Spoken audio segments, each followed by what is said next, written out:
Dictation start now. Sir, I rise to support the bill brought forward by the Honorable Deputy Minister. In the Ministry of Finance, banking is a service of vital importance to industry, commerce and agriculture. It is concerned with the creation of credit money and its distribution between various users such as industry and agriculture, or between institutions and individuals. In fact, the smooth working of a modern economy depends on the proper regulation of credit with which the banks are concerned.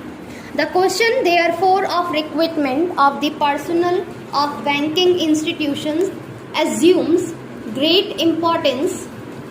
The Banking Commission has recommended the establishment of such a commission in its report in 1972.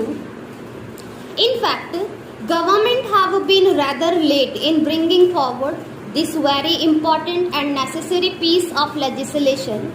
Before nationalization, some of the big commercial banks had made some arrangements of their own recruitment of their staff.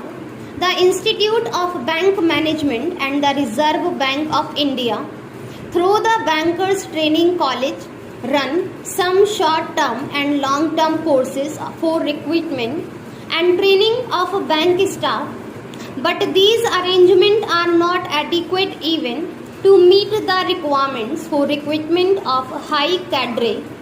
The largest proportion of bank staff consists of clerk and cashiers. The recruitment policies followed by most of the Indian banks before nationalization were not based on either scientific lines. In several cases, even minimum qualification were not insisted upon. The Banking Commission has reported that in many cases, people who had not even passed matriculation examination were recruited as clerks. There was no proper evaluation of the aptitude for capacity, and very often caste and relationship determine the choice of candidates. Lack of training facilities, however, aggravated the problem, and banks found themselves with staff which had neither aptitude nor ability to carry out the jobs assigned to them. The bill, therefore, is welcome. It seeks to provide for proper methods of selection for recruitment. It provides for the establishment of a body corporate to be called the Banking Service Commission. It shall be the duty of the Commission to hold competitive examination to recruit people for clerical and allied cadre, junior officers cadre, and such the officers cadre as the central government may be notification specify. I shall consist of a chairman and persons who, in the view of the government, are men of integrity, ability, and have experience of finance and business administration. The bill rightly attaches great importance to selection of people for the clerical cadre because the clerical staff constitute the largest portion of the total manpower, and it is they who give the banking service to the people. Expansion of banking ensures further that many of them will soon get promotion to the officers cadre. It has been estimated that every clerk can hope to reach the officers cadre in 10 or 12 years' time. Every clerk is therefore a potential officer, but to be effective, recruitment should attempt to attract appropriate skills and aptitude, and search for suitable talent should not be restricted to the first point of entry in the bank at the clerical level.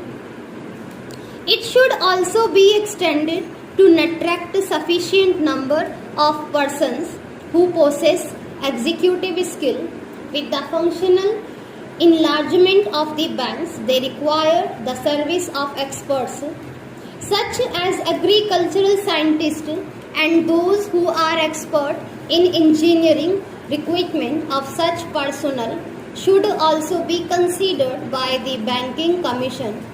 A provision in the bill enables the government to increase the proportion of such junior staff from 25% to 33%.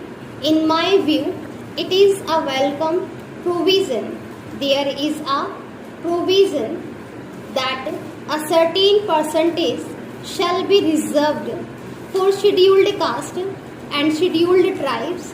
This percentage has to be determined according to the general principles and also the requirements of the banks.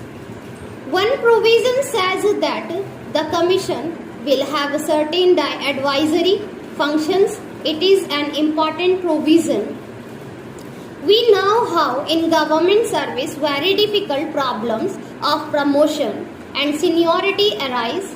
It is better that they are solved by a third body rather than the superior officers who have sometimes prejudice against people working under them.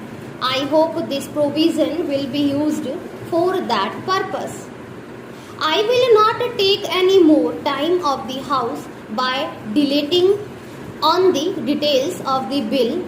I hope the honorable members will accept the basic idea behind the bill. The establishment of a commission on the lines of envisaged will impart objectivity and impartiality in the recruitment procedures of the banks, and by prescribing uniform qualification and eligibility standards applicable in all public sectors banks, and thereby help to tap the right type of persons for the banking industry. MP. Finally, there is a last clause which says that the government may extend the provisions of this bill to other banks if the Banking Service Commission could cover the recruitment of other commercial banks. Also, so much the better. We will have uniform standards for recruitment of personnel in all the banks. With these words, I support the bill.